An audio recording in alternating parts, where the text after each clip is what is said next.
तस्य ज्ञानञ्जनशलाकया चक्षुरुन्मिलितं येन तस्मै श्रीगुरुवे नमः।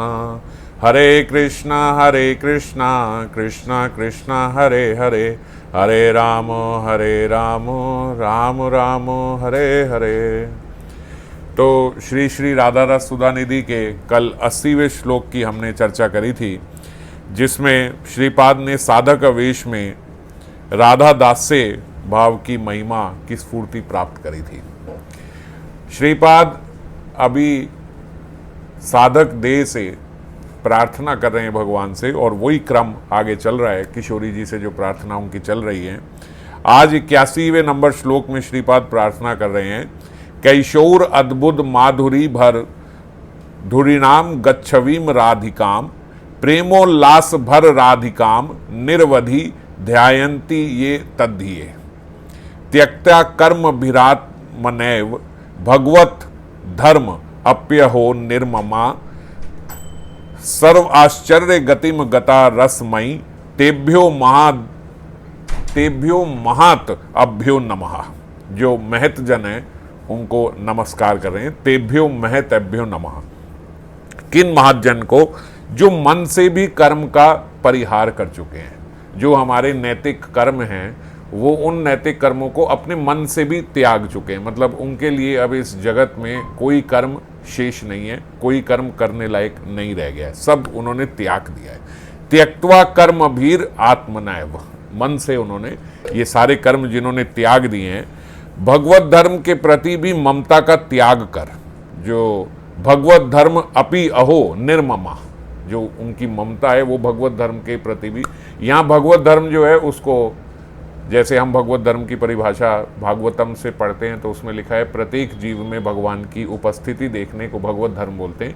यहाँ उस भगवत धर्म की बात नहीं हो रही। यहाँ जिस भगवत धर्म की बात हो रही है वो विधि धर्म की बात कर रहे हैं। जैसे हम राग भक्ति में हैं तो जो विधि भक्ति में जो धर्म होते हैं, ये उन विधि भक्ति के धर्मों की बात करें कि वो उनको भी, उनके प्रति भी ममता जो है वो त्याग चुके हैं।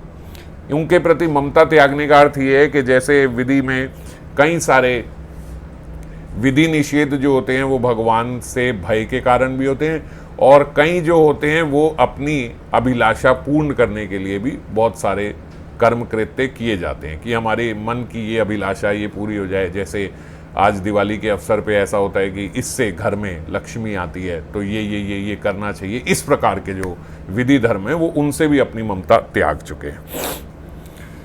और तद्गत चित्त से प्रेम उल्लास परिपूर्ण श्री राधिका की अद्भुत कैशोर माधुरी से वशीभूत अंग छवि का निरंतर ध्यान करते हैं। तद्गत चित्त से वो सर्वाश्चर्य गतिम गता रसमयी तेभ्यो, जो सर्वगत चित्त से श्री राधा रानी के किसका कैशोर अद्भुत माधुरी, ऐसी कैशोर अद्भुत माधुरी से वशीभूत अंग छवि जो किशोरी जी की है उसका निरंतर ध्यान करते हैं। वे सर्व आश्चर्यमय किसी रसमयी गति को प्राप्त होते हैं। सर्व आश्चर्य गतिम गता रसमयी, जो ऐसे भक्त होते हैं वो सर्व आश्चर्यमयी एक रसमयी गति, ये कौन सी है सर्व आश्चर्यमय रसमयी गति? राधा किंकरी भाव, वो उस गति को प्राप्त होते हैं। उन महाजनों को मैं नमस्कार करता हूँ। समझ गए? एक बार फिर से इकट्ठा करके आपको बताता हूँ, समझ में आएगी। किन महाजनों से प्रार्थना कर रहे हैं, उनको नमस्कार कर रहे हैं? जो महाजन मन से भी इस संसार के प्रति जितने नित्य कर्म हैं उनको त्याग चुके हैं, जो विधि धर्म के जितने निषेध आदि और ये सब होती हैं, विधियां होती हैं, उन सबको उनके प्रति वो ममता त्याग चुके हैं। और जो किशोरी जी की किशोर माधुरी अंग छवि पे जिनका ध्यान सदा लगा रहता है, ऐसे जो भक्त होते हैं वो सर्व आश्चर्यमयी एक गति को प्राप्त होते हैं। उन भक्तों को, उन महद जनों को मैं नमस्कार करता हूँ। ये श्रीपाद की आज की प्रार्थना है। तो श्रीपाद ने पिछले श्लोक में जैसे राधा दास्यम की जयकार करी, अब वो राधा दास्यम की महिमा बताकर श्रीपाद दैन्य भाव से ये सोचते हैं कि ये मैंने जो राधा दास्य की महिमा का उद्गार किया, जो राधा दास्य की महिमा का मैंने ये सबको संबोधन किया, जो मैंने प्रार्थना करी, जो मेरे मन में आई, ये राधा दास्य मुझे कैसे प्राप्त होगा? हाय, मैं तो इसका अधिकारी ही नहीं हूँ, कैसे प्राप्त हो जाएगा ये मुझे? इतनी बड़ी चीज़ जो है, जब हम किसी की महिमा की बात करते हैं तो उसकी महिमा के आगे हृदय से जीव अपने आप को बड़ा छोटा समझता है कि इतनी अपार महिमा। और दैन्यवत श्रीपाद, हालांकि श्रीपाद तो उसी अवस्था में ही है, लेकिन दैन्यवत श्रीपाद कह रहे हैं कि मैं तो लेकिन इससे बहुत छोटा हूं, मुझे ये कैसे प्राप्त होगा। तो इसीलिए वो आज उन महत गणों को जिनको प्राप्त है वो सोचते हैं, वो ये मानते हैं और ये सत्य है, उनकी कृपा से ही ये प्राप्त हो सकता है। इसलिए सबसे पहले अब वो जाके उन महत गणों को प्रणाम कर रहे हैं। जो एकांतिक राधा पाद पद्म निष्ठ महानुभाव हैं, उनकी कृपा हो तो सभी कुछ संभव है। और हम किनकी कृपा प्राप्त करना चाहते हैं? यही श्रीपाद की है। ये वही श्रीपाद ही हैं, मगर दैन्यता से आज वो उन महानुभावों को जो ये कृपा प्राप्त कर चुके हैं, जैसे गुरुदेव। अब गुरुदेव ने जो ये सारी लीला लिखी, जिस प्रकार से ये सब देखा और समझाया, उन्हीं की कृपा से हम लोग भी ये कुछ आज पढ़ पा रहे हैं, समझ पा रहे हैं, या हम अपने भीतर उसका चिंतन कर पा रहे हैं, ये बात की बात है। पर इतना जो हम पढ़ पा रहे हैं ये भी उनकी कृपा से। और अगर उन्हीं की कृपा के संरक्षण में हम रहें, जैसे आज इस श्लोक में बोला, अगर उन्हीं की कृपा को माने तो अपनी विज्ञता नहीं है कि हम इसको पढ़ पा के समझ पा रहे हैं, ये केवल कृपा है, केवल कृपा। तो कृपा से हम जो समझ पा रहे हैं, अगर कृपा को ही माने तो आगे भी कृपा के अधिकारी बने रहेंगे और धीरे धीरे धीरे धीरे चिंतन करते हुए आगे स्फुरण तक भी जीव जा सकता है। तो ऐसे महतगण के चरणों में प्रणाम करते हैं जो तद्गत चित्त होकर निरंतर राधा रानी का ध्यान करते हैं। मैं उन सभी महाजनों को प्रणाम करता हूं। तेभ्या महतभ्यो नमः, जैसे श्लोक में आया। फिर श्लोक में जैसे बोला, प्रेम उल्लास भर राधिकाम निर्वधि ध्यायंती ये तदिया। यहां निर्वधि श्री राधा रानी का ध्यान करने वालों का जो अर्थ है, वो स्मरणनिष्ठ महाजनों का उल्लेख किया है। कौन है जो राधानिष्ठ है? जो स्मरणनिष्ठ है वही राधानिष्ठ हो सकते हैं। जैसे जीव गोस्वामी ने, हमने पहले भी चर्चा करी थी कि स्मृति के 4 अंग हैं, उसमें से जो तृतीया ध्यान है, उन्होंने उसको सबसे ऊपर माना है, सबसे इंपॉर्टेंट माना है। विशेष रूप से लीला आदि के चिंतन को ही उन्होंने ध्यान कहा है। और रूप गोस्वामी ने भी कहा कि रूप गुण लीला और सेवा आदि के सुष्ठ चिंतन को ही ध्यान कहा जाता है। जो हम हमेशा ये चर्चा करते हैं इसमें कि नाम, रूप, गुण और लीला। और जब ये हो जाता है तो फिर उसके बाद सेवा आदि के सुष्ठ चिंतन को हम ये भी चिंतन करें कि अब मैं किशोरी जी की ये सेवा कर रही हूं, जैसे हम श्रीपाद के ये श्लोकों में पढ़े रहे हैं। ध्यानम रूप गुण क्रीड़ा सेवादे सुष्टु चिंतम, ये भक्ति रसामृत सिंधु में श्री रूप गोस्वामी ने लिखा है। तो तद्गत चित्त जो ये साधक है, तद्गत चित्त का मतलब क्या है? जो अपनी देह और घेय भूल कर श्री राधा किंकरी होने का अभिमान रखते हैं और वो निरंतर अष्टकाल लीला के माध्यम से श्री राधा रानी के रूप गुण लीला के चिंतन में मग्न रहते हैं। सबसे पहले यहाँ बाबा बता रहे हैं कि महतजन कौन है जिनको श्रीपाद प्रणाम कर रहे हैं। तो वो कौन महतजन है? जो राधा किंकरी भाव में दिन रात डूबे हुए हैं। दिन रात व्यक्ति कैसे डूबेगा? जो अष्टकालीय लीला का चिंतन करेगा। अष्टकालीय लीला की हमने बताई भी थी, वो छोटी सी पुस्तिका हम PDF भी सबको भेजी थी पिछली बार। तो अपने जिसमें हम कर रहे हैं, जिस काल में, जिस समय में हम माला कर रहे हैं, जिस पहर में हम माला कर रहे हैं, उसी पहर में हम उसको पढ़ के, बस हर पहर के 6-6, 7-7 श्लोक हैं, तो हम पढ़ के कि इस पहर में क्या सेवा हो रही है, वो सेवा हम लोग कर सकते हैं बड़ी आसानी से। मतलब इतना सुलभ कर दिया हमारे लिए कि आराम से आप देखो कि आप इस पहर में इस समय में हो, अभी ये पहर चल रहा है, तो जो पहर चल रहा है आप उस पहर में अपनी लीला सोच के कि इस पहर में ये लीला होती है, मेरी ये सेवा है, तो जो मंजरी की सेवा है वो मंजरी की सेवा वो प्रारंभ कर सकता है। तो साधक को भी ये प्रयास करना चाहिए। पहले तो देखो, सुबह हम लोग रूप का चिंतन करें।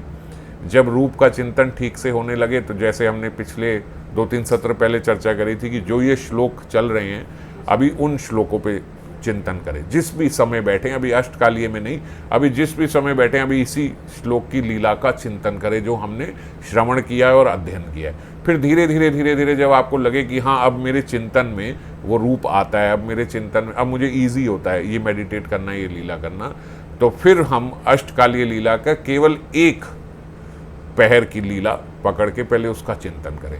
जैसे बाबा बोलते थे पहले निशांत लीला का चिंतन करें, तो निशांत लीला का चिंतन जब थोड़ा परिपक्व हो जाए फिर प्रातः लीला का चिंतन करें, फिर वो हो जाए तो धीरे धीरे आगे हम बढ़ के, और फिर उसके बाद जब ये सब हो जाए तो फिर जिस पहर में हम हैं अब उस पहर का हम लोग चिंतन कर सकते हैं, क्योंकि ये सारा चिंतन हम कर चुके हैं, ये हमारे ध्यान में है। तो इस प्रकार अष्टपहर का चिंतन करने वाले मैध जनों को श्रीपाद प्रणाम कर रहे हैं और उन्हीं सब महामुनस्वियों के पाद पद्मों में नमस्कार कर रहे हैं। रात्रि दिने चिंते राधा कृष्ण विहार चैतन्य चरितामृत में है, और वही प्रेम भक्ति चंद्रिका में भी आता है, युगल विलास स्मृति सार। ये युगल विलास स्मृति, सारा सार जो है वो उनकी स्मृति ही है, जो युगल की आपस में जो लीला हो रही है। महाजन वाणियों में सखियों सहित युगल की लीला चिंतन की बात की गई है, पर जैसे ये बात भी हमने पहले चर्चा करी थी, पर जो साधक है वो किशोरी जी को ही केंद्रित करके लीलाओं का अभी चिंतन करता है। स्मरण निष्ठ महात्मा किस निष्ठा के साथ श्री राधा का ध्यान करते हैं और कैसी राधा के किस रूप का ध्यान करते हैं, इस विषय पर श्लोक ने थोड़ी दृष्टि डाली है आज श्रीपाद की प्रार्थना ने। जो महात्मा राधा निष्ठ चित्त हैं, देह की तो बात ही नहीं है, वो लोग कर्म आसक्ति का भी परित्याग करते हैं। अपने देह का तो छोड़ो, जो देह के नैतिक कर्म है, जैसे हम लोग सोचते हैं कि 3 समय खाना खाना है, तो भूख लगे ना लगे वो हम ब्रेकफास्ट भी करेंगे, लंच भी करेंगे, डिनर भी करेंगे। तो ये हमारा क्या है, हमें लगता है ये तो हमारे शरीर का इतना तो देह के लिए हमें करना है, ये करना है। लेकिन जो साधु हैं, जो स्मरण निष्ठ हैं, वो भूल चुके हैं। जैसे हम कितने कितने महात्माओं का पढ़ते हैं कि अपने पास बस आटा लेके बैठे हैं, वो आटा रख लिया, जब मन किया तो थोड़ा सा वही पानी में भिगो के गोला बना के पा लिया। एक महात्मा थे, बोलते एक बार मदीकरी के लिए जाते थे तो 8-10 रोटियां ले आते थे, और वो 8-10 रोटियां कितना चलती थी उनकी, बोलते 1 महीना। 2-3 दिन के बाद जब थोड़ा लगा तो वहाँ जमुना जी में जाके, क्योंकि रोटी तो एकदम कड़क हो गई, तो जमुना जी में जाके पानी में थोड़ी देर रोटी रखी, वो सॉफ्ट हो गई, उस रोटी को ही पा लिया बस। तो ये लोग कौन है जो बिल्कुल जिनको कोई अपने नियत कर्मों का भी बिल्कुल एकदम ध्यान नहीं है। अब ऐसे संतों के लिए अगर कहें कि विधि धर्म जो है, भैया आज एकादशी है, आज आपने ये नहीं खाना, आज ये वाला व्रत है, आपने, उनको पता ही नहीं है। अब आपको नहीं, वो तो उन्होंने जो 4 दिन बाद 1 रोटी जमुना में डुबोगी, उस दिन एकादशी थी, कोई बात नहीं, उनको कुछ नहीं है। क्यों नहीं है? क्योंकि वो हर समय चिंतन में रहते हैं। जो चिंतन में रहता है वो इस देह को त्याग चुका है। जो इस देह को त्याग के अपने चिंतन से अपने स्वरूप में स्थित हो चुका है, तो जो स्वरूप में स्थित हो गया उसके लिए इस देह के नियम अब नहीं चलेंगे। समझ गए? ऐसे लोगों के लिए बोला गया है कि विधि भक्ति से और उनसे ये सब ऊपर हो गए। श्रीमद् भागवतम में एक श्लोक आया, तावत कर्माणि कुर्वीत ना निर्वेद्येत यावता मत कथा श्रवण आदो व श्रद्धा यावनता जायते। इसका क्या अर्थ है कि जब तक नित्य नैमित्तिक कर्मों के प्रति निर्वेद उत्पन्न ना हो जाए, मतलब जब तक आपके जो नियमित रोज के कर्म हैं उनके प्रति आप अनासक्त ना हो जाओ, आप उनको भूल ना जाओ, आपको पता ही नहीं कि ये है।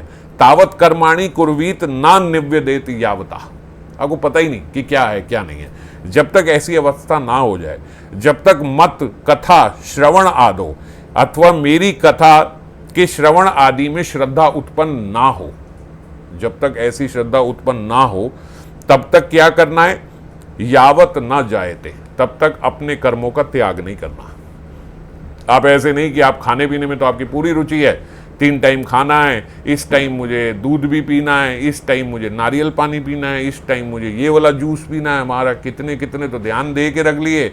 और जब बात आई भाई किसी का काम करने की या ऑफिस जाने की, या भाई कोई बोले अपने घर वालों के लिए थोड़ा तो धनराशि इकट्ठी, अरे छोड़ो ये सब हम भूल चुके, हम तो भगवान का भजन करते हैं, भजन में ही चलेंगे, अब ये नहीं करेंगे। ये नहीं करना।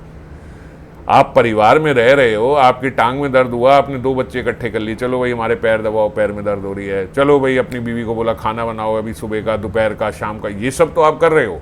मगर जब उनके लिए जीविका अर्जित करने का समय आए तो आपने कहा भैया भगवान देख लेंगे, हम तो अपना भक्ति में लगे हैं, जो देना होगा दे देंगे। ऐसा नहीं चलेगा। तो इसीलिए बोला जब तक पूर्ण रूप से कथा और भगवान के नाम में आपकी श्रद्धा ना हो जाए, जब तक आप अपने नियमित कर्म ना भूल जाओ, तब तक कर्म करना पड़ेगा। तो अब यहां पे और जैसे ये 11वें स्कंद के 20वें अध्याय का 9वां श्लोक है, तो 7वें और 8वें श्लोक में बताया, 7वें श्लोक में बोला कि जो भौतिक जगत से दुखी हो चुके हैं, फ्रस्ट्रेट हो चुके हैं इस जगत से, जैसे कईयों की लाइफ में बड़ी सारी समस्याएं आई और बहुत सारी समस्याओं के कारण अब वो इस जगत से बहुत दुखी हो गए, परेशान हो गए कि क्या रखा है इस जगत में। हम बोलते हैं क्या रखा है इस जगत में, कुछ नहीं है, बेकार है, ये सब दुखालय में, ये तो यहाँ कुछ नहीं रखा।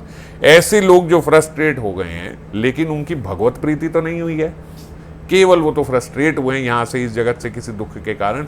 ऐसे लोगों को बोला गया है कि इनके लिए पहले ज्ञान योग बताया है। पहले आप ज्ञान योग, पहले ज्ञान अर्जित करो, कौन है भगवान, ब्रह्म कौन है, जगत क्या है, संसार क्या है, जीव क्या है, जीव की उत्पत्ति कहाँ से हुई, क्यों हुई, कितनी प्रकार की योनि, इस सब ज्ञान योग में अभी आप जाओ, ध्यान लगाओ पहले भगवान में। जब ध्यान लगे फिर आपकी कोई बात समझ में आएगी। सीधा ऐसे नहीं कि उनको भी ये नहीं बोला कि सीधा आप कर्म त्याग के चलो चलो तुम दुखी हो गए कोई बात नहीं, कर्म त्याग के, कर्म त्याग के क्या करोगे, तुम्हें ये तो पता नहीं भगवान कौन है, भगवान से हमारा संबंध क्या है, कहाँ जाना है हमें, तो क्या करोगे त्याग के। तो वो लोग पथ भ्रमित हो जाते हैं, इसलिए उन लोगों को भी कर्म त्याग नहीं बोला गया, उनको बोला अभी पहले ज्ञान योग में जाओ, इस जगत में रहते हुए ज्ञान योग करो। जो भौतिक जगत से दुखी नहीं है, जो फ्रस्ट्रेट नहीं है, अब दूसरे प्रकार के लोग जो भौतिक जगत से दुखी नहीं है, पर उनकी भौतिक जगत में बहुत सारी इच्छाएं बनी हुई हैं कि मुझे ये भी करना है, ये भी करना है, ऐसे भी करना है, ये भी करना है, और वो उनको पूरी करना भी चाहते हैं। उनके लिए बोला गया है कि आप कर्म योग में लगो।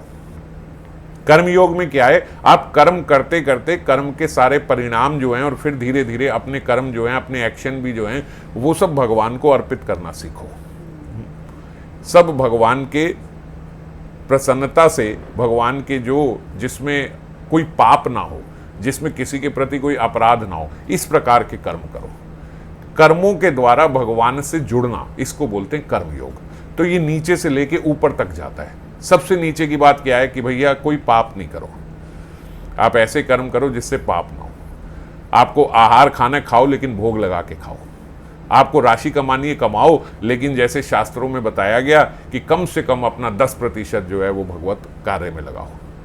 और कथा जरूर श्रवण करो, संतों के पास जाओ, धाम जाओ, धाम यात्रा करो, धाम में सेवा करो। ये सब कर्म योग के अंतर्गत आता है, उन्हें ये सब बोला जाता है। और फिर सौभाग्य से अब जब उनको संतों के माध्यम से, कथा श्रवण से, अध्ययन से, और उनके जैसे अब उनके संरक्षण में थोड़ा आ गए, तो उन संतों के संरक्षण से और उनकी कथा आदि सुनने से, महतगणों की कथा सुनने से धीरे धीरे धीरे क्या होता है, ऐसे जीवों के भौतिक जगत से जो आसक्ति है वो खत्म होने लगती है धीरे धीरे।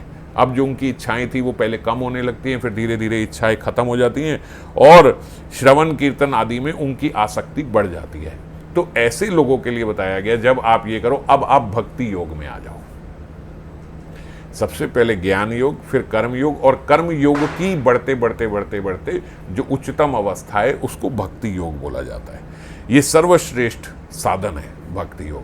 अब भक्ति योग में क्या है कि मैं जो करता हूं वो भगवान की प्रसन्नता के लिए ही करता हूं। पहले क्या था, मैं जो करता हूं अपनी प्रसन्नता के लिए, वो भगवान को भी ऑफर करता हूं। अब मैं जो करता हूं वो भगवान की प्रसन्नता के लिए। अब भगवान की प्रसन्नता और मेरी एक ही हो गई, अब भेद नहीं रह गया। यहां पे जो श्रद्धा बोली गई 11वें स्कंद के 20वें श्लोक के 20वें अध्याय के 9वें श्लोक में, जिसमें हमने ये बोला कि मद कथा श्रवण आदो व श्रद्धा यवत ना जायते। अगर आपकी उसमें श्रद्धा नहीं है तो फिर आप अपने जो नियमित कर्म है उसमें लगे रहो। समझ गए? तो जो बोला यहाँ पे अगर आपकी श्रद्धा नहीं है, तो बोले श्रद्धा नहीं है का क्या मतलब है? यहाँ श्रद्धा का अर्थ है भगवत कथा श्रवण आदि के द्वारा ही मैं कृतार्थ होऊंगा और किसी के द्वारा नहीं। इसको श्रद्धा बोला जाता है। जब तक आपकी कथा में ऐसी श्रद्धा ना हो जाए कि मुझे जो मिलेगा इस कथा से ही मिलेगा, मुझे जो मिलेगा भगवान की लीलाओं के अध्ययन से ही मिलेगा, भगवान की लीला के श्रवण से, भगवान का नाम का गुणगान करने से ही मिलेगा, भगवान का नाम जपने से ही मिलेगा। ये हरि नाम महामंत्र में जपू, बस ये नाम ही मेरा सब कल्याण करेगा, ऐसी श्रद्धा हो जाए कि ये ही करेगा बस और कुछ नहीं। जब तक ऐसी स्थिति ना आ जाए तब तक जीव को अपने नियमित कर्म करते रहने चाहिए। इस तरह दृढ़ आसक्ति के लक्षण वाली श्रद्धा उत्पन्न होने पर मन से भी कर्म आसक्ति का त्याग हो जाता है। जब जीव की ऐसी श्रद्धा हो जाती है ना, फिर वो उन महतजनों जैसा हो जाता है जिनको ये प्रणाम कर रहे हैं। वो महतगण कौन है? जिनकी अब मन से ही कर्म आसक्ति खत्म हो गई। अब वो कोई उनकी अभिलाषा ही नहीं रह गई, जिसको हम भक्ति रसामृत सिंधु में बताया गया, अन्य अभिलाषिता शून्यम ज्ञान कर्म आदि अनावृतम अनुकूल्येन कृष्ण अनुशीलम भक्तिर उत्तमा। ये उत्तम भक्ति के लक्षण है। तो उत्तम भक्ति के लक्षण उस जीव के भीतर उदय हो जाते हैं, जो अन्य वासनाओं से शून्य और ज्ञान कर्म आदि द्वारा अनावृत हो जाता है। श्री कृष्ण सुखार्थ तद अनुशीलन को ही शुद्ध और उत्तम भक्ति माना जाता है। अनुकूल, जो भगवान के अनुकूल है वो केवल वही कार्य करे। अनुकूलस्य प्रतिकूलस्य वर्जनम। अनुकूल को अपना लिया, प्रतिकूल को छोड़ दिया। ये नहीं, ये सूट नहीं करता, ये हमारे भजन में बाधा करेगा, छोड़ दो। और अनुकूल जो है उसको अपना लो। तो मतलब नित्य नैमिक आदि कर्म ही मानना होगा। किसको? जो हमारे जो यहां पे जो कर्म बोले गए हैं कि इन कर्म को, तो वो कर्म का मतलब है जो हमारे नित्य नियमित कर्म है। यहां पे वो बोलते उन कर्मों को त्याग का नहीं बोल रहे जो भगवान की परिचर्या है। जैसे भगवान की परिचर्या में आता है तुलसी पुष्प चयन, माला गुंथन आदि, ये सब ये बोले ये कर्म नहीं है। ऐसा नहीं है कि ये भी त्याग दो, ये कर्म नहीं है, ये तो भगवान की भक्ति है। कारण यह सब भगवत अनुशीलन और साक्षात भक्ति है। ये सब आएगा, सेवा आदि के कर्म चलते रहेंगे। आप कहे कि भैया ये आप एक आश्रम में रह रही हैं, यहाँ के आप बर्तन आप धो दिया करो, ये यहाँ की सफाई आप कर दिया करो, यहाँ आपकी सेवा है तुलसी चयन की, ये आप ले आओ, या सुबह अर्चना के लिए पुष्प चयन आप कर, आप बोलो भैया हम तो इन सब से मुक्त हो गए, अब तो हम किसी कर्म वर्म में फंसते ही नहीं, अब ये करते नहीं। ये कर्म नहीं है। इसलिए साक्षात क्लियर कर दिया इसको कि ये कर्म नहीं, ये तो भगवत अनुशीलन है। जो बोला ये है कि ये तो भगवान की परिचय, यही तो करना है। कर्मों का त्याग करा किस लिए था? भगवान की सेवा के लिए। तो सेवा ही छोड़ दी तो फिर क्या रह गया करने को?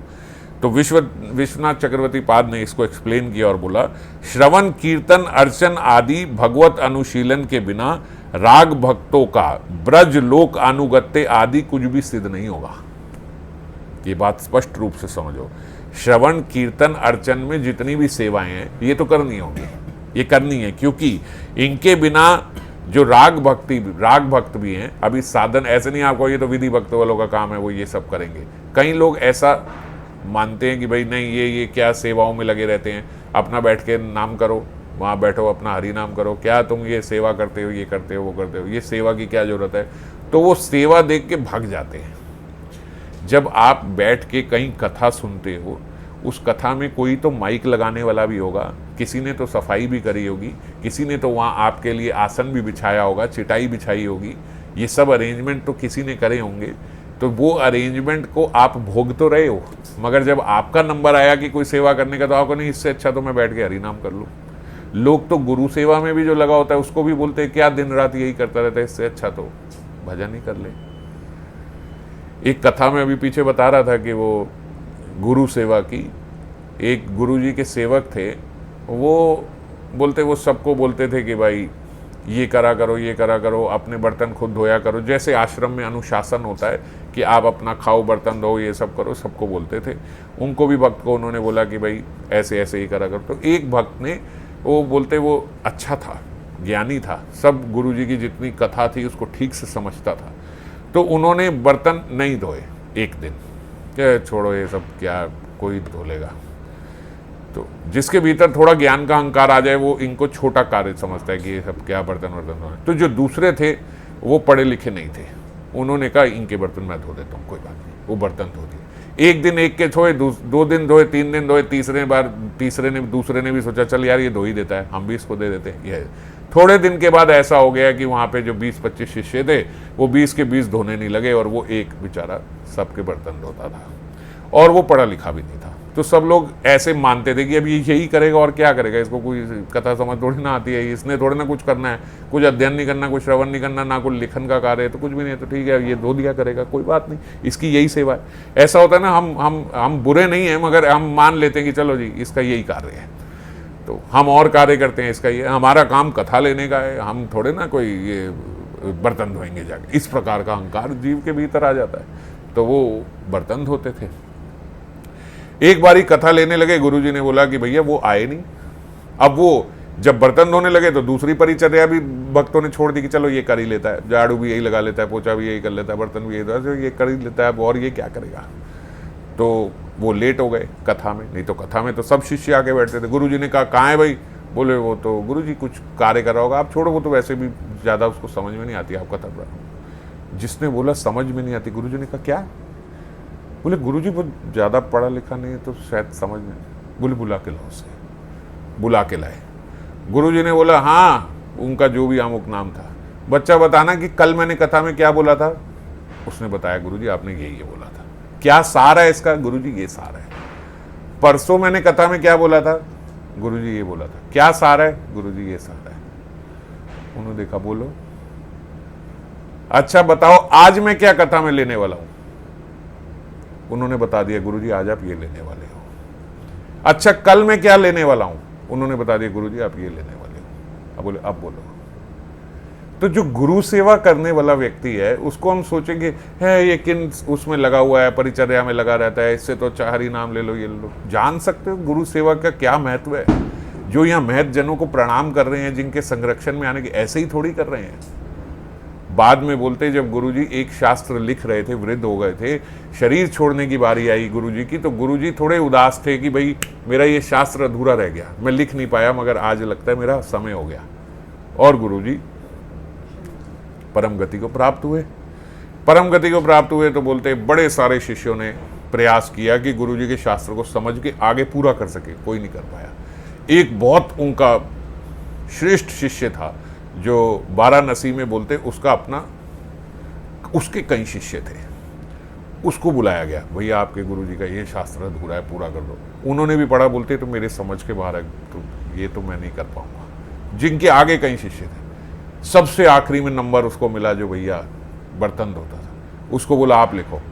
और ये इतिहास जानता है कि उन्होंने वो शास्त्र पूरा कर दिया सुगमता से। ये गुरु कृपा है, ये महत जनों की कृपा है। हम सोचे कि केवल बस ये परिचर्या से क्या होता है, अपना ये करो वो करो। साधना के बल पे नहीं मिलता, कृपा के बल पे ये पथ चलता है। तो ये हम बात कर रहे थे कि सर्वोपरि श्री राधा दास से रूपी मंजरी भाव साधना में कर्म आसक्ति का परित्याग करना होता है, उसमें करना होगा। लेकिन कर्म आसक्ति धीरे धीरे धीरे धीरे आप परित्याग कर पाओगे जब आप उस अवस्था में पहुंच जाओगे। मगर उस कर्म आसक्ति त्यागने में भी ये सेवा त्याग नहीं आएगी, ये बात समझना है। ये कर्म नहीं है जो हम संरक्षण में रह के गुरु जी के बर्तन धो रहे, ये कर रहे, वो कर रहे, ये जो कर रहे, सेवा कर्म नहीं है। कर्म क्या है, आपने अपने शरीर के लिए जो अर्जित करना था, आप अपने शरीर को पुष्ट करने के लिए जो क्रिया कर रहे थे, वो कर्म है, वो नहीं करना। आपकी अपने परिवार बंधुजन से जो आसक्ति थी, उनके लिए जो आप क्रिया कर रहे थे, चला तो जाऊं मैं, आज छोड़ दूं ये सब कुछ, मगर फिर ये मेरे बीवी बच्चों का क्या होगा, इनको देख रेख कौन करेगा, ये कर्म है। तो जब इससे जीव एकदम मुक्त हो जाए, अच्छा आपको परिवार से छोड़ो ना, परिवार को भगवान पालेगा और अपने खाने पीने का पूरा ध्यान है, तो भी गलत है। तो कर्म आसक्ति त्याग का अर्थ ठीक से समझ में आए। कर्म आसक्ति त्याग का मतलब है आपको अपनी देह की भी चिंता नहीं है, अपने देह को भी भूल गए। और अगर भूल गए तो उसके बाद भी सेवा चालू रहेगी, सेवा तब भी नहीं छूटेगी, अंत तक नहीं छूटेगी। सेवा हमेशा प्रारंभ आपकी चलती रहेगी, हर अवस्था में सेवा चलती रहेगी। तो ये कर्म आसक्ति, क्योंकि हम लोग कर्म आसक्ति त्याग को गलत समझ लेते हैं। कोई हम हर चीज को कर्म समझ ले, हर चीज कर्म नहीं है। अपने स्वार्थ के लिए की गई क्रिया को कर्म बोला जाता है। ऐसे जो हैं वो कर्मों की आसक्ति तो नहीं होती, उन्हें फिर वो बोल रहे हैं भगवत धर्म या यहाँ पे अथवा विधि धर्म की जो भक्ति है, उससे भी उनकी ममता नहीं रहती। जो मैंने पहले बताया कि विधि आदि जो विधि निषेध है। विधि भक्ति क्या होती है? जो शास्त्र शासन से की जा रही है, मतलब जिसका मूल जो है वो शास्त्र शासन है। मेरा उतना इंटरेस्ट नहीं है, मेरा मन उतना नहीं लगता, मेरी रुचि उतनी नहीं है, पर शास्त्र शासन है। जैसे हम लोग हरि नाम का नियम लेते हैं, तो हरि नाम में अभी वो जो मिठास है वो मुझे स्वाद आया नहीं, पर शास्त्र शासन है। मैंने नियम लिया है कि मुझे तब भी इतना करना है। इसको विधि भक्ति बोलते हैं। विधि भक्ति ही बढ़ के आगे राग भक्ति बनती है। ऐसे नहीं है कि विधि भक्ति को निकृष्ट समझ ले, है मैं अभी तक विधि भक्ति हूं, नहीं, कोई बात नहीं। विधि भक्ति करके ही राग भक्ति होगी। इसी से धीरे धीरे विधि में चलते चलते चलते चलते इसी के विधि निषेध मानते मानते मानते मानते हम राग पे पहुंचेंगे। रास्ता यही है, कोई और नहीं है। राग भक्ति का रास्ता विधि का ही है। विधि से ही चलेंगे। फिर राग भक्ति क्या है? जो लोभ मूलक है। अब क्या है? अब नाम लिया और लेने का मन कर रहा है, और लिया और लेने का मन, नींद नहीं आ रही, मन कर रहा है और नाम करूं, और नाम करूं, और जप करूं, और श्रवण करूं, और पढ़ लूं थोड़ा और आगे का, आज और एक और श्लोक पढ़ लूं। ये ऐसा लोभ मूलक, ये राग भजन है। तो विधि से ही जाके हम राग में पहुंचेंगे। लोभे ब्रजवासीर भावे करे अनुगति, शास्त्र युक्ति नाही माने रागानुगर प्रकृति। जो शास्त्र युक्ति नहीं माने का मतलब जो शास्त्रों के हिसाब से विधि निषेध हैं वो उनको अब उसकी सुध बुध नहीं है। जैसे मान लीजिए बहुत सारे सेवा अपराध है, जैसे भगवान के बर्तनों में ही खाना खा लेना, ये सेवा अपराध है। पर राग मार्ग के कई ऐसे साधक हैं जो एकदम निष्किंचन है ही कुछ नहीं, उनके पास अपना कहने को कुछ है ही नहीं। तो जहां जिस पत्तल में जिसने दे दिया उसी में उन्होंने अपने ठाकुर जी को भोग लगा दिया, उसी में खुद खा लिया। अब क्या करें? निष्किंचन है, कुछ और है ही नहीं। एक ही प्लेट है, एक ही कड़ुआ है, उसी कड़ुआ में उनको पानी पिला रहे, उसी कड़ुआ में खुद पानी पी रहे हैं। तो ये उनके लिए है। मगर हम सोचें राग भक्ति में तो ये चल जाता है, अपराध हो जाएगा।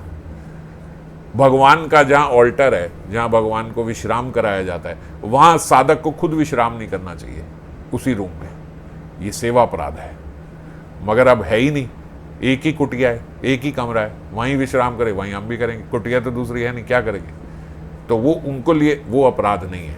तो समझ गए? तो इसीलिए राग भक्ति को फिर शास्त्र निर्देश उनके लिए अलग है। वो उस विधि निषेध में नहीं आते, वो उस परिसर से आगे चले गए। उनको बोला गया वो महद भक्तों के लिए। महद भक्तों का हमें ये नहीं कि हम उनके एक्टिंग करें कि वो ऐसा करते हैं, चलो वो तो एक प्लेट में खा लेते हैं, हम भी एक प्लेट में खा लेते हैं, ऐसे नहीं है। जब साधन हो तो जीव को ठीक से पूरे अच्छे तरीके से सारे अपराधों का ध्यान रख के ऐसे ही भगवान की परिचर्या करनी चाहिए। लोभ मूलक अब जो भक्ति है रागानुगा की, उसकी चरम अवस्था है मंजरी भाव साधना। इससे ऊपर राग भजन में इससे ऊपर प्रवेश नहीं कर सकते। सबसे चरम सीमा उनकी जो है वो मंजरी भाव साधना है। ब्रजवासी नित्य सिद्ध परिकरों में मुख्य रागात्मिका भक्ति होती है, जो वो वहां पे हैं, उन्हीं का अनुगत्य जो करते हैं वो रागानुगा करते हैं। उसी की अनुगता भक्ति को रागानुगा कहा जाता है। और लोभ मूलक में जो टॉप मोस्ट रागानुगा भक्ति क्या है, जो हम मंजरी भाव की साधना कर रहे हैं। ये सब महानुभाव कैसी राधना का ध्यान करते हैं? अब ये बात आई, जो राधा रानी का स्वरूप बताया ना, कैशोर, तो कैसी राधा का ये लोग ध्यान करते हैं? कैशोर अद्भुत माधुरी, कैशोर के आने पर जिनके अंग की अद्भुत माधुर्य राशि उच्छलित हो रही है। नव कैशोर अवस्था जो हम हमेशा चर्चा करते हैं, उसी का चिंतन करते हैं। उन्हीं प्रेम उल्लास पूर्ण श्री राधा का ध्यान करते हैं। और गौड़िया वैष्णवों का तो युगल भजन है, इसीलिए उनके उपास्य किशोर किशोरी श्री राधा कृष्ण दोनों ही हैं। स्मरण के समय उनके चिंतन में किशोरी राधा की क्रीड़ा करती है उनके, क्योंकि सेवा युगल की करनी है, पर उसमें सेंटर जो है वो राधा रानी रहेंगी, किशोरी जी बिंदु रहेंगी सेवा का। तो किशोरी जी की सेवा कर रहे हैं, पर किशोरी जी श्रृंगार रस वैचित्री है उनके भीतर, जैसे हम बोलते हैं, और उसे उनकी उस वैचित्री से ही श्याम सुंदर जो है वो सम्मोहित हुए रहते हैं। और श्याम सुंदर को ऐसा देख के, श्याम सुंदर के स्पर्श से, श्याम सुंदर के साथ रहने से किशोरी जी के हृदय में भी अनंग शत शत जो है वो उमंग की लहरें उनके भीतर आती हैं। तो वो देखने के लिए ही हम युगल सेवा करते हैं। श्रीमती का देह मन प्रेम और उल्लास से पूर्ण है, मादनाख्य महाभाव का अनंत प्रकाश है और श्री कृष्ण उसी प्रेम सिंधु और शोभा सिंधु में तैरने लगते हैं। सखी मंजरियों के आनंद की सीमा नहीं है, एक लीला के आवर्तन में शत शत युग बीत जाते हैं।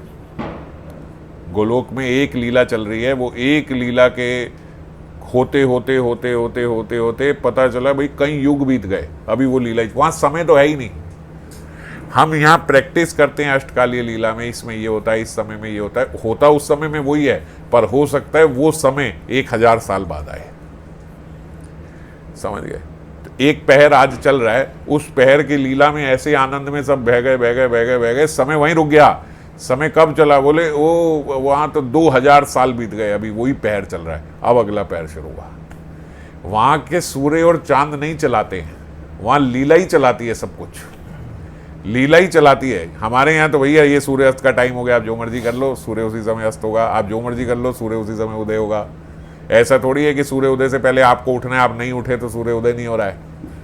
वहां उनको रास आलस हो गया, उठ रहे हैं उठ रहे हैं उठ रहे हैं। तो कभी ऐसा थोड़ी हुआ है कि राधा कृष्ण वहीं पे और वहां टाइम हो गया जटिला, वहां अगर ऐसा होता तो ऐसा होना तो संभव ही था, किसी दिन हो जाता। माता यशोदा आती, देखती कक्ष में, ओहो कृष्ण है ही नहीं यहाँ पे, जटिला ही देखा राधा रानी गायब है। ऐसा कभी हो ही नहीं सकता। क्यों? क्योंकि समय भी उनकी सेवा कर रहा है वहां पे। अगर उन्होंने उठने में 2500 साल लगा दिए तो 2500 साल बाद ही आएगा फिर सूर्य। ऐसा है वहां पे। तो लीला माधुरी का आस्वादन करते हैं और सेवा रस में विभोर हैं।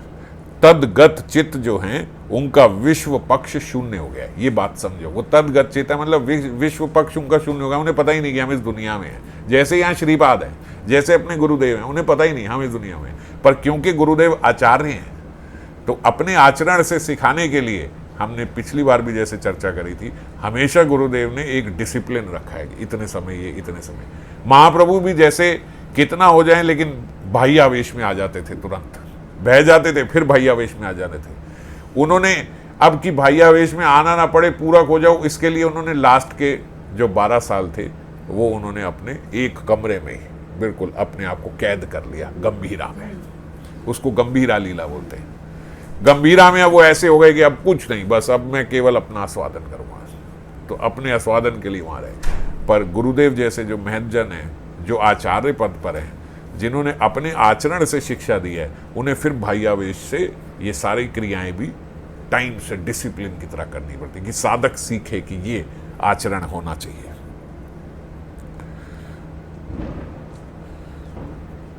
प्रेम भक्ति सुधा निधि ताहे डूब निर्विधि।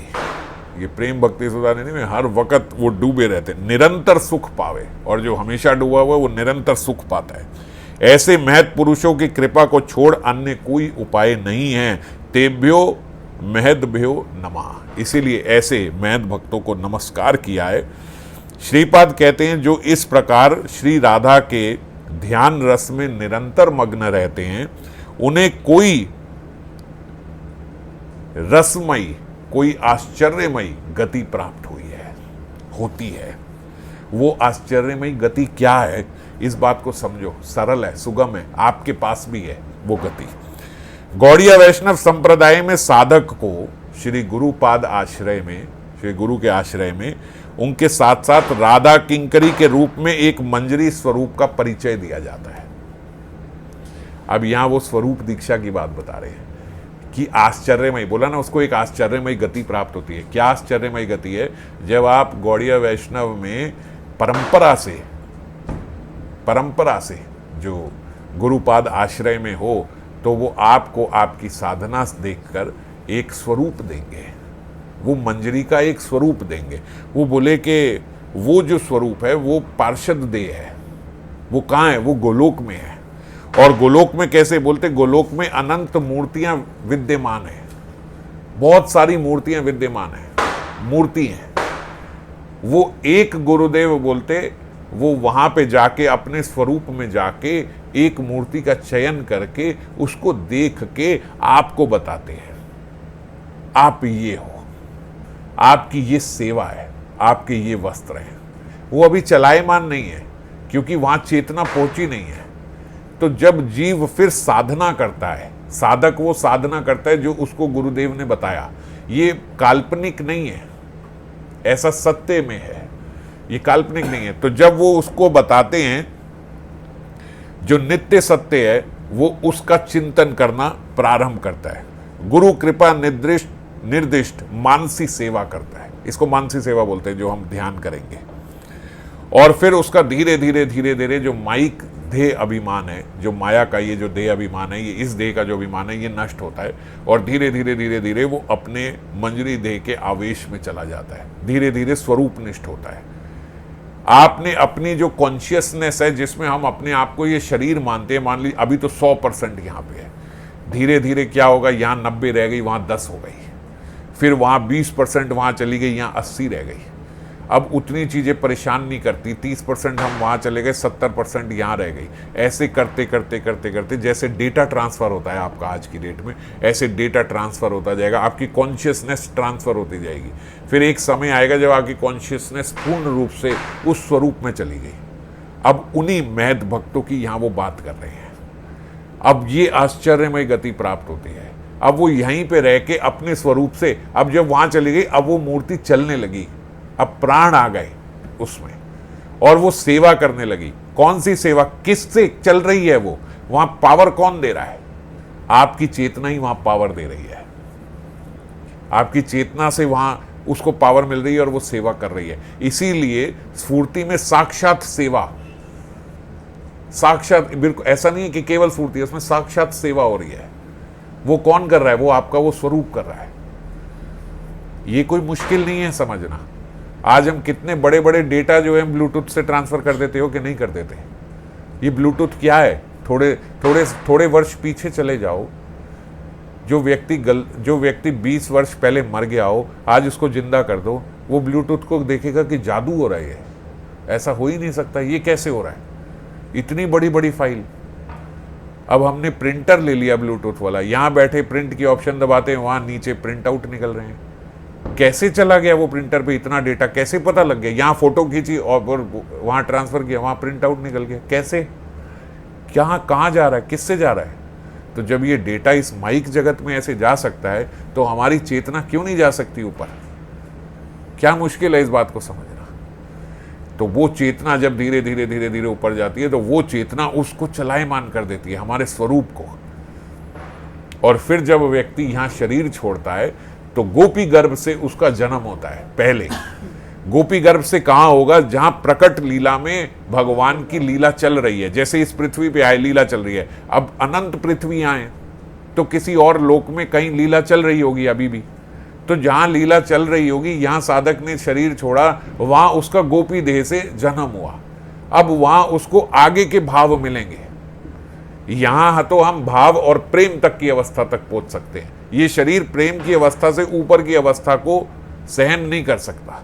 फिर जब वहां जाते हैं तो वहां फिर स्नेह, मान, प्रणय, राग, अनुराग, भाव, महाभाव की अवस्था पे पहुंच जाता है। वो अवस्था इस देह में नहीं आ सकती, वो गोपी देह से जन्म लेके उस देह में आती है। जब उस अवस्था में पहुंच जाता है तो फिर नित्य गोलोक में उसी मूर्ति में वहीं विद्यमान हो जाता है। वहां जन्म नहीं लेना पड़ता, वहां डायरेक्ट उसमें चला गया। तो ये आश्चर्यमयी गति है उसकी। ये वो गति नहीं है, यहाँ वो गति नहीं है कि वो आपको यमदूत लेने आ रहे हैं, कोड़े मार रहे हैं, मारे ले जा रहे हैं, नरक ले जा रहे हैं, यमराज के आप उसमें आ गए। नहीं, उसके परिसर में नहीं हो आप। आपको गोपी देह से जन्म मिलेगा, पर उसके लिए क्या करना होगा? अपनी चेतना पूरी वहां ट्रांसफर करनी होगी, जो स्वरूप मिला है। नहीं मिला है तो अभी और गुरुपाद आश्रय में रह के प्रार्थना करें, वो स्वरूप मिले, उस स्वरूप में पहुंच जाए, साधना करें। साधने भाविते जहां सिद्ध देव पावे तहां, जहां जो साधना करिए सिद्ध देव वही प्राप्त हो जाएगा। अब इसमें कोई आश्चर्य की बात नहीं है। पका पक्व मात्र से विचार, कौन पहुंचेगा वहां पे? पका पक्व मात्र से विचार होगा। कैसे? पकीले से प्रेम भक्ति, जो पक गया तो प्रेम भक्ति, और अपक्वे साधन रीति। अभी अपक्व हो तो अभी साधन रीति से अभी और चलोगे। भक्ति लक्षण तत्वसार, ये भक्ति लक्षण का सार है।